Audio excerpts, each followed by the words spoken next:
Hello दोस्तों, आप लोगों का स्वागत है हमारे एक नए वीडियो में। तो आज की इस वीडियो में हम लोग कक्षा 8 का चैप्टर पाठ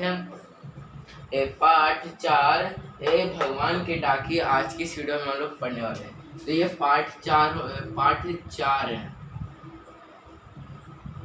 पार्ट 4 है भगवान के डाके। तो आज की इस वीडियो में हम लोग भगवान के डाके एक कविता है, उसी के आज हम लोग इस वीडियो में पढ़ेंगे। तो आई होप आपको समझ में आ गया क्या हम लोग आज की इस वीडियो में पढ़ेंगे। जो भगवान के डाकिए है वो लिखे गए एक रामधारी सिंह दिनकर के द्वारा ये लिखा गया है भगवान के डाकिए।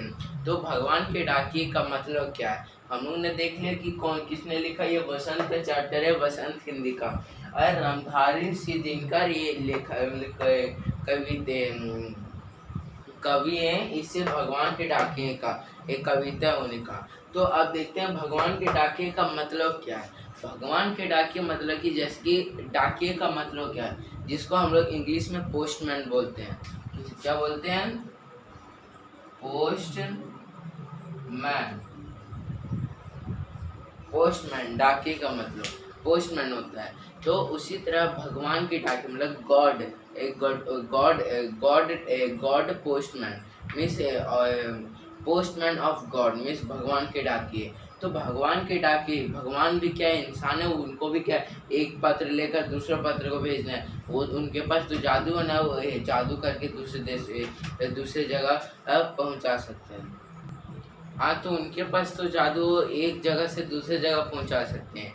पर इसमें उन भगवान के डाके नहीं, मतलब भगवान के डाके जैसे कि चिड़िया हो गए।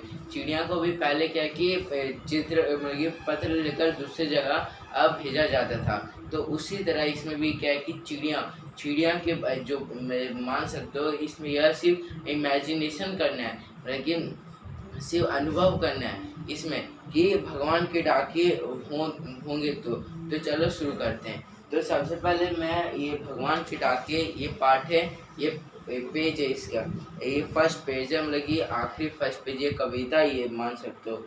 ये भगवान के डाके मैं पढ़ता हूँ। उसके बाद पक्षी और बादल ये भगवान के डाके हैं। मतलब जो पक्षी है वो भी बादल हैं, वो भगवान के डाके हैं। भगवान के डाके अर्थात मतलब पक्षी एक क्या है कि हम लोग ने नहीं बनाया, पक्षी को भगवान ने बनाया, बादल को भी भगवान ने बनाया। तो आप कह सकते हो कि यहाँ पे भगवान इसलिए बोला गया है क्योंकि भगवान ने बनाया, हम लोग को भी भगवान ने बनाया।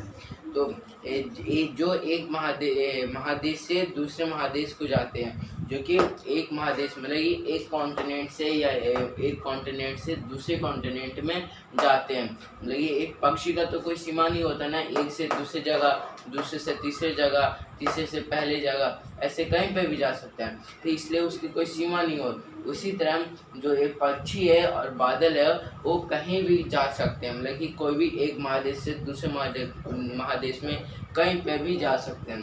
तो यही कहा गया। अब आगे हमें तो समझ नहीं नहीं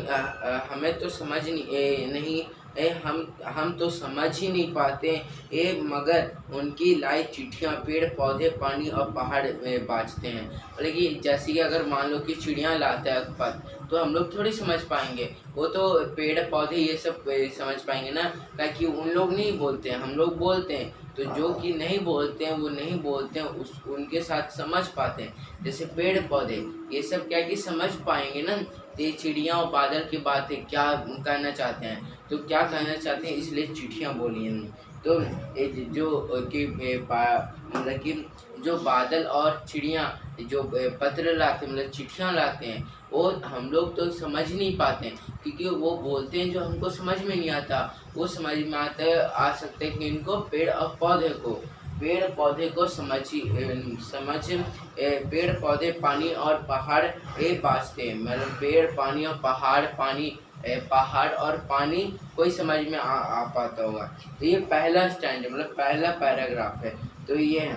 अब दूसरा आते हैं। हम तो केवल यह आखते हैं कि एक देश की धरती दूसरे देश को सुगंध भेजती है। मतलब कि हम लोग तो इससे भी समझ सकते हैं कि जैसे कि यहाँ पे चाइना है, ये मान लीजिए चाइना, ये इंडिया है, यहाँ पे ये बॉर्डर है। तो क्या है कि यहाँ पे लिखा हुआ नहीं है ना कि भारत का, मतलब भारत का ये है, ये भारत का है और ये चाइना है। चाइना और इंडिया, ये समझ सकते हो। यहाँ पे ये लिखा हुआ नहीं है कि जो इसका बादल है वो इंडिया में ही रहेगा और चाइना का बादल है ये चाइना में भी रह सकता है। ये दोनों इधर भी जा सकते हैं और ये इधर भी जा सकता है। बादल में तो कोई सीमा नहीं होता ना, इसलिए। और जो इधर का चिड़िया वो इधर आ जाएगा और इधर का चिड़िया वो इधर चला जाएगा। तो इसलिए हम लोग सिर्फ समझ पाते हैं कि जो कि सुगंध मतलब कि धरती का सुगंध इधर भी चल जाता होगा और इधर से इधर भी आ जाता होगा। तो आई होप आपको समझ में आ गया होगा कि क्या करना चाहता है। तो ये सुगंध सिर्फ जा सकता है, दूसरे देश का सुगंध भेजता, मतलब कि भेजता भी है और आता भी है। और वह सौरभ हवा में तैरते हुए पक्षियों की पंखों पर गिरता है और एक देश का भाप दूसरे देश में पानी बनकर गिरता है। और जैसे कि चिड़िया उड़ती है तो उसके क्या है कि पंख होते हैं ना, ये बॉडी होता है, ये पंख होता है, तो उनके ऊपर क्या कि सुगंध आता है हमारे देश में और दूसरे के देश में दूसरा देश का सुगंध।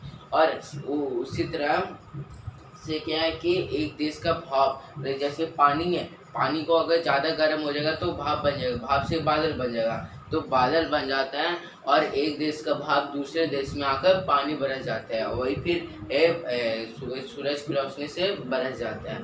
तो यही कहा गया है इस एक कविता में। इसके लेखक कौन है? रामधारी सिंह दिनकर ये है। तो आई होप आपको समझ में आ गया। अगर आपको कुछ इसमें पूछना हो या कंफ्यूजन हो तो कमेंट बॉक्स में पूछ लीजिए। हम लोग नेक्स्ट वीडियो में इसका जो प्रश्न उत्तर है वो हम लोग करेंगे, अभ्यास करेंगे। तो अगर आपको वीडियो अच्छी लगे तो लाइक शेयर और सब्सक्राइब करना मतलब। Thanks for watching, bye bye.